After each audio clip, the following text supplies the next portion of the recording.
Okay, तो demon slayer हम सब ने देखा है। मुझे पता है कि जितने भी एनिमे फैन हैं वो डीमन स्लेयर के हर एपिसोड को शुरू से लेकर अंत तक बिना स्किप के हुए ध्यान से देखे होंगे। बट फिर भी मैं ये दावे के साथ कह सकता हूँ कि ये फैक्ट तुम्हें नहीं पता होंगे। जैसे कि क्या आपको पता है कि डीमन स्लेयर में नेज़ुको ह्यूमन फॉर्म से जब डीमन फॉर्म में बदलती है तब उसका आई कलर चेंज हो जाता है। मल्टीपल टाइम देखने के बावजूद भी शायद आप ये नोटिस नहीं कर पाओगे, बट अगर आप ध्यान से देखोगे तो जब नेज़ुको ह्यूमन फॉर्म में होती है तब उसकी आंखों का रंग रेड में होता है, बट जब वो एक डीमन बन जाती है तब उसका आई कलर पिंक में बदल जाता है। अब वैसे हो सकता है कि इसे सुनकर ज्यादातर लोग यही सोच रहे होंगे कि डीमन फॉर्म में तो उसका आई कलर रेड होना चाहिए था, बिकॉज लॉजिकली एक नॉर्मल व्यक्ति तो यही सोचेगा कि रेड कलर एक डेंजर को दर्शाता है और रेड कलर खतरे का सिंगल बताता है, जिसमें कि आपका भी सोचना बिल्कुल जायज है।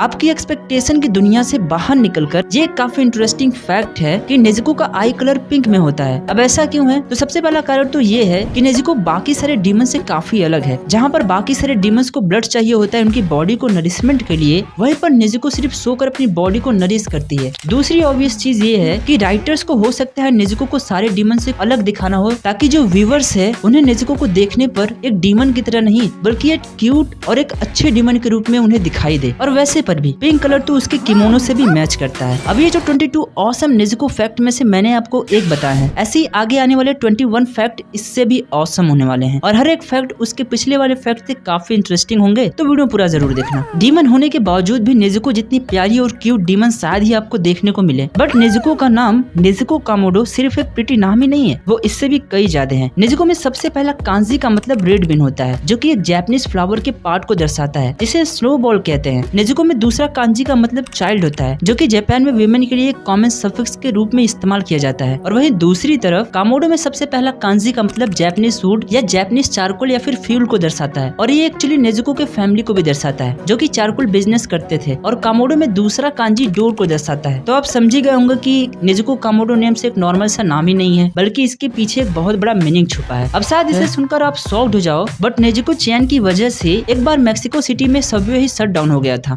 I know it's unbelievable, right? But 2022 के एक न्यूज रिपोर्ट के अनुसार नेज़ुको चैन के कारण मेक्सिको सिटी में सबवे ही शट डाउन हो गया था। एक्चुअली ये घटना 16 दिसंबर 2022 की है, जब मेक्सिको सिटी में लाइन 6 पर जाने वाली ट्रेन अचानक से टेम्परेरी सस्पेंड हो जाती है। और जब इसका पता लगा जाता है तब पता चलता है कि सबवे डोर में कुछ गड़बड़ी थी और जिसकी वजह से ये हुआ था। और जब प्रॉब्लम को पता लगाया जाता है तब पता चलता है कि नेज़ुको की एक प्यारी से दिखने वाली डॉल ग्राउंड पर पड़ी होती है और वो डोर को ब्लॉक कर रही होती है, जिसकी वजह से डोर प्रॉपर बंद नहीं हुआ होता है और ये प्रॉब्लम क्रिएट हो जाती है। पता नहीं किसी ने वहाँ पर प्रैंक लिए रखा था या गलती से कोई गिरा दिया था, बट इससे एक भारी दुर्घटना हो सकती थी। बट थैंक्सफुली ऐसा कुछ भी नहीं हुआ और सब सेफ बच गए। हालांकि इसे लेकर एनिमे फैंस शक्ल करना जरूर शुरू कर दिए। But forgetting about this horrible incident, मैं आपको नेज़ुको के बारे में काफी इंटरेस्टिंग चीज बता रहा हूँ, जो कि हमें डीमन स्लेयर के डेटा बुक से मिला है। और वो ये है कि नेज़ुको अबैकस को इस्तेमाल करना काफी अच्छे तरह से जानती है, यहाँ तक कि वो अबैकस को एक हाई स्पीड से यूज भी कर सकती है। हालांकि वो डीमन है, तो इसी स्पीड और ताकत की वजह से उसने लगभग 7 अबैकस डिवाइस को डिस्ट्रॉय कर दिया। I mean, that's not weird, right? Because she is a demon. वैसे डीमन स्लेयर में सबके पास अपनी एक यूनिक स्किल होती है। I mean, डीमन को मारने के अलावा ऑफ कोर्स, जैसे कि तांजीरो को साफ सफाई करना काफी पसंद होता है, तो वहीं पर जेनेसी को सुगुरोकू, जो कि एक जापानीज बोर्ड गेम है, उससे खेलना काफी पसंद होता है। जेन्ना शिनागुवावा को अपना बेंसाई ट्री काफी पसंद होता है। तो बिल्कुल वैसे ही नेज़ुको कामोडो यानी कि इस प्यारी से डीमन को सेविंग करना यानी कि सिलाई बुलाई करना काफी अच्छा लगता है। एक्चुअली ये उसकी एक फेवरेट हॉबी भी है, इसलिए रियल लाइफ में भी किड्स के लिए एक official demon slayer saving machine भी बनाई गई है और जिसपे नेज़ुको के इमेजेस भी लगे हैं। वैसे एक चीज आपने नोटिस किया कि नेज़ुको की स्मॉल अपीयरेंस की वजह से वह वैसी नहीं दिखती जैसे बाकी सब दिखते हैं। I mean, आपको उसकी एज काफी कम देखने को मिलती है, because unlike human, demon actually don't age fast और समथिंग। हाउएवर जब नेज़ुको डीमन में नहीं बदली थी तब उसकी एज 12 साल की होती है और वहीं पर तांजीरो 1 साल बड़ा होता है, यानी कि उसकी एज 13 साल की होती है। बट उस घटना के बाद तांजीरो एक डीमन स्लेयर बनने का फैसला करता है और इसलिए वो उरुकुदाकी के साथ 2 साल अपने आप को ट्रेनिंग करता है और तब तक के लिए नेज़ुको सो रही होती है। लेकिन जब वो उठती है तब बायोलॉजिकली वो तो 14 साल की हो जाती है, बट देखने पर वो बिल्कुल सेम लगती है, बिकॉज मैंने आपको बताया कि डीमंस ह्यूमंस की तरह एक्चुअली एज नहीं होते हैं। बट जब नेज़ुको एक भयानक डीमन में बदलती है तब वो हमें ज्यादा मैच्योर और बड़ी दिखती है। डीमन स्लेयर के ओरिजिनल जापानीज वर्जन में नेज़ुको कामोडो को आकारी कीतो के द्वारा वॉइस दिया गया है और आकारी कीतो को प्यार से आकारीन बुलाते हैं। I mean, उसका निकनेम है, जो कि लव लाइफ एनिमे में कोमाता कोनी को भी वॉइस दे चुकी है। तो जैसा कि आपने डीमन स्लेयर एनिमे या मांगा में तांजीरो और नेजुको को एक सिबलिंग के रूप में देखा है, बिल्कुल वैसे ही रियल लाइफ में भी आकारिन कितो और नेत्सुकी हानी एक अच्छे सिबलिंग होते हैं। नेत्सुकी हानी एक जापानीज वॉइस एक्टर है जिन्होंने डीमन स्लेयर में तांजीरो कामाडो को अपनी आवाज दी है। तो अकॉर्डिंग टू ओकारिन, जब उन्हें रिकॉर्डिंग के दौरान कोई प्रॉब्लम होती है या किसी चीज को रिकॉर्ड करने में परेशानी होती है, तब नात्सुकी उनका वेट करते हैं जब तक कि वो रिकॉर्डिंग फिनिश नहीं कर लेती है। कभी कभी तो उनका रिकॉर्डिंग भी काफी डिले हो जाता है, लेकिन फिर भी उनका पूरा वेट करते हैं। वो कहती है कि रियल लाइफ में भी तांजीरो एके नात्सुकु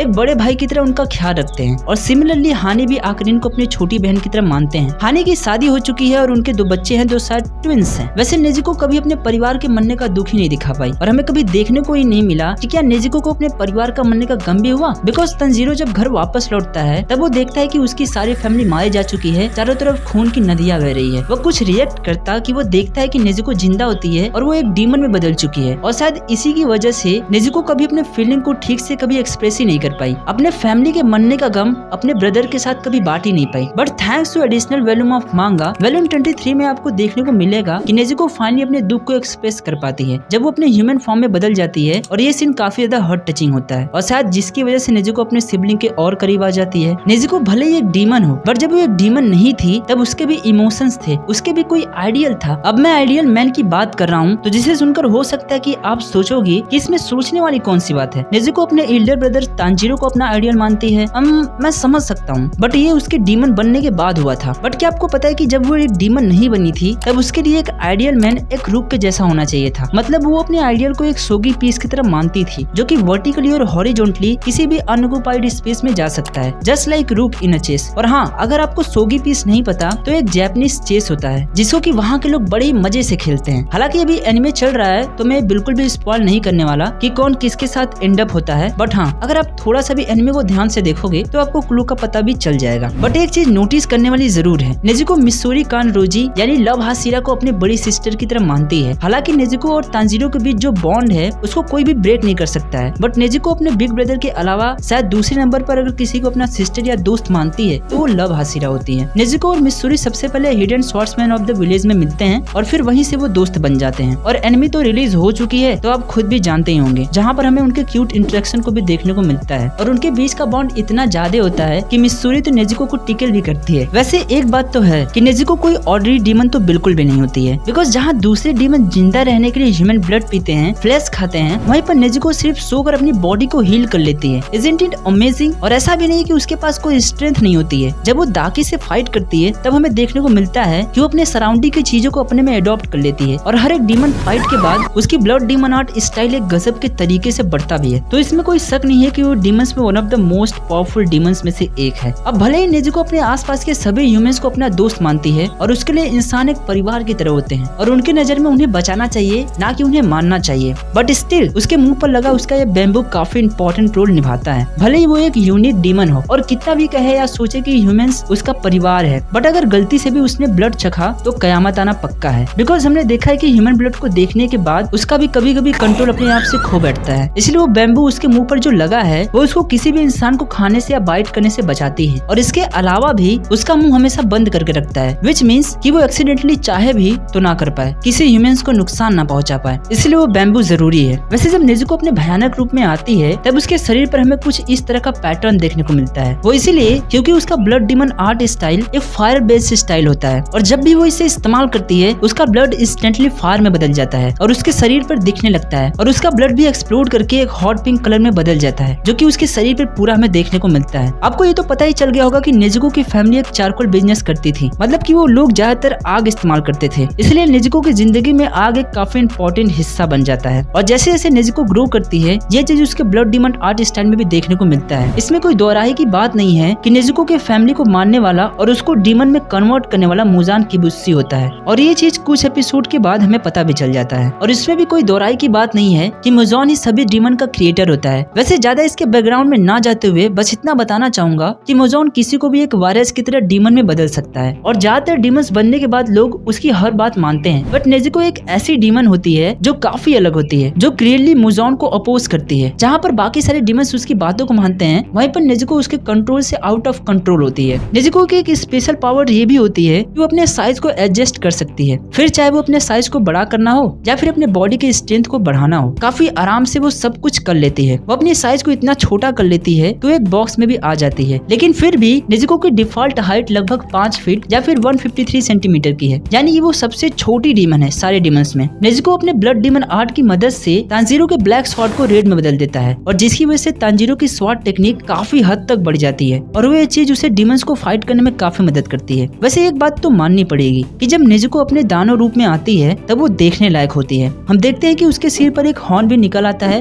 और उसकी बॉडी पर मार्किंग भी आ जाता है, और नेजुको अपने पूरे पावरफुल स्टेट में होती है इस वक्त। लेकिन उस टाइम पर उसको नरिशमेंट के लिए ह्यूमन ब्लड भी चाहिए होता है, और उसका खुद से भी कंट्रोल चला जाता है। बट थैंक्स टू तांजीरो कि वो अपने सिस्टर को तब पर भी संभाल लेता है, फिर चाहे जो भी हो, वरना जो तबाही आती ना, या तो वो सबको खत्म कर देती या फिर हाशिरा उसको ही खत्म कर देते हैं। But forgetting about this horrible part, क्या आपको पता है कि नेजुको का जन्मदिन 28 दिसंबर को आता है? जी हाँ, डीमन स्लेयर के ऑफिशियल ट्विटर पेज पर ये पोस्ट किया गया, जिसमें कि 28 दिसंबर को नेजुको का जन्मदिन आता है। आपको ये तो पता ही होगा कि जितने भी डीमंस होते हैं वो रात को अपना शिकार करते हैं, क्योंकि दिन में सूरज की किरण की वजह से वो जल जाते हैं। उनका पूरा का पूरा बॉडी एक झटके में राख बन जाता है। बट आपको जान के हैरानी होगी कि नेजुको दिन में भी बड़े आराम से चल सकती है, जबकि वो भी तो एक डीमन है। बट हाँ, वो नॉर्मल डीमन नहीं है, जैसा कि मैंने आपको पहले भी बताया, इसलिए उसको द चोजन डीमन भी कहते हैं, और वो दिन में भी बिना किसी हॉट या बर्न हुए वो सनलाइट में चल सकती है। वेल, अब मुझे समझ आया कि मुजान किबुत्सी नेजुको के पीछे क्यों पड़ा है। एक्चुअली मुजान उसकी ये शक्ति पाना चाहता है ताकि वो भी दिन में चल पाए, इसलिए वो तो हाशिरा और तांजीरो पर अटैक करता रहता है। वैसे कि आपको पता है कि unlike any other popular anime character, Nezuko Kamado के क्लोज बहुत सारे फैन आर्ट और मर्चेंडाइज को इंस्पायर किया था, और इसीलिए सुइसा कंपनी जो कि डीमन स्लेयर मैगजीन को पब्लिश करती थी, उसने इसको एज अ ट्रेडमार्क करना चाहा। इनफैक्ट डीमन स्लेयर में दिखाई गई ज्यादातर रियल लाइफ में कपड़े बनाकर ट्रेडमार्क करना चाहा, बट 11 अक्टूबर 2021 में जापानीज ट्रेडमार्क कंपनी ने कहा कि डीमन स्लेयर में दिखाई गई जो भी क्लोथिंग पैटर्न है वो ज्यादातर दिखती है, और हर जगह उसके जैसे सिमिलर क्लोथ पैटर्न आपको मिल जाएंगे। इसके साथ ही साथ ये एवरेज क्लोथिंग पैटर्न को भी क्वालिफाई नहीं करता है, और 11 अक्टूबर 2021 को सुइसा कोर्ट में भी एक केस हार जाती है, वरना मार्केट में आपको डीमन स्लेयर्स के ऑफिशियल कपड़े भी देखने को मिलते। अब लास्ट में एक सवाल, नेजुको की डीमन फॉर्म इतनी स्पेशल क्यों है? इसका एग्जैक्ट आंसर तो मुझे भी नहीं पता। ये जरूर हो सकता है कि क्योंकि उसके फैमिली एक ऐसे स्वॉर्ड्स विल्डर से जनरेशन टू जनरेशन आए होंगे जो कि खुद भी सन ब्रीदिंग को मास्टर कर सकता था। बिकॉज नेजुको अपने ब्लड डीमन आर्ट की मदद से जब तांजीरो के स्वॉर्ड को रेड में बदलता है तब ये बिल्कुल सन ब्रीदिंग स्टाइल की तरह लगता है, और इसके बहुत सारे क्लू है, जैसे कि आपको पता ही होगा कि तांजीरो सन ब्रीदिंग भी कर लेता है, तो आपको पता ही होगा कि सन ब्रीदिंग सबसे पावरफुल ब्रीदिंग स्टाइल होती है, और जितने भी अदर ब्रीदिंग स्टाइल होते हैं वो इससे ही निकल कर आए हैं। इसके बारे में ज्यादा डिटेल में ना जाते हुए हम अपने टॉपिक पर वापस चलते हैं, क्योंकि इसकी भी वीडियो जल्द आने वाली है जिसमें मैं सारे 14 ब्रीदिंग स्टाइल को एक्सप्लेन करूंगा। तो यार चैनल को सब्सक्राइब कर देना और वीडियो को भी लाइक कर देना, क्योंकि अब से मैं और भी ज्यादा रिसर्च करके और एक अच्छी वीडियो आपको देने की कोशिश करूंगा। बिकॉज इसके पहले बहुत सारी गलतियां भी हो चुकी है,